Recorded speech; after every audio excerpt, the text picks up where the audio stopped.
been looking at being a Main Street community for quite a few years. The City Council had thought about it, but in 2012, an application went into our state, Iowa Economic Development Authority, through Main Street, Iowa. And this was really a great catalyst for our development in our downtown. Main Street is all about historic preservation with economic development as a core for that, and we've been able to make some great strides in that. I was born and raised here in Jefferson and went to college up at Luther College and then grad school out in Boulder, Colorado. So I got to kind of experience bigger city living for a while, and then eventually came back in 2009, working for a family business, 5th generation right now, local telephone, independent telephone company. And that's the whole process of the Main Street program is, getting people involved, and we've kind of seen a reinsurgence of younger people getting involved and moving back to the area that had roots here and starting their own families as well.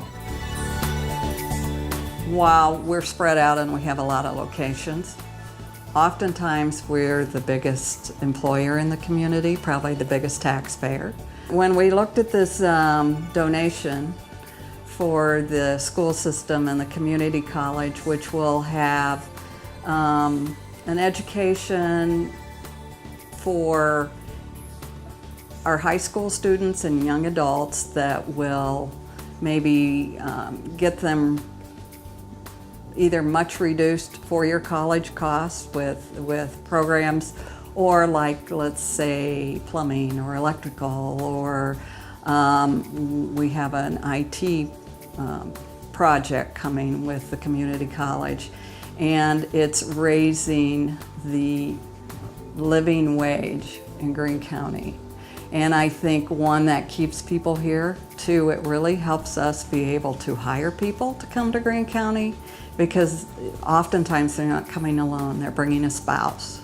They're bringing a family with them to come to the school system that they're going to benefit. I think those are what we see as important. And I'm looking particularly at Greene County, but I think all over Iowa and rural America, we're having to be cognizant of how we bring people back and how we keep them and reward them for being here.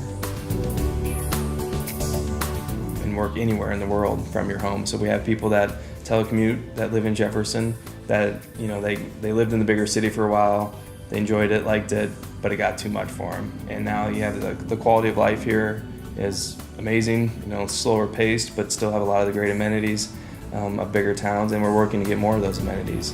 You can go biking on the bike trail, you can bike all the way down to Des Moines, so many great things that are going on. And there are jobs here, and that's the thing too with different openings, but like I said, people can work from home and work anywhere.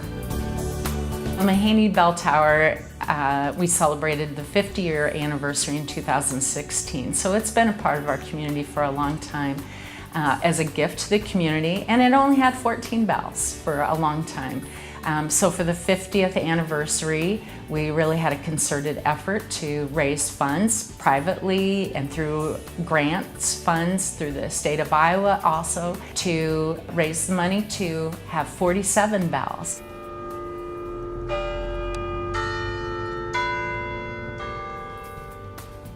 So another neat thing with the bell tower, it obviously is a very unique asset for our community to have, and our Main Street program has been very active with the arts as well. So some leaders in that committee took it upon themselves to have artwork on top of the buildings that you can only see from the bell tower. So it's a unique viewpoint and vantage point to see all the different surrounding towns around us, but then you look down at the buildings and you see some unique artwork around. So definitely worth the trip to come to Jefferson and come up to the top of the bell tower to check it out. Kind of a personal story, I went on RAGBRAI last year, and RAGBRAI is a bike ride across Iowa, and it kind of rotates the ride each year, and had a sense that all the great things that we're doing in Jefferson, that we could have an opportunity to get it.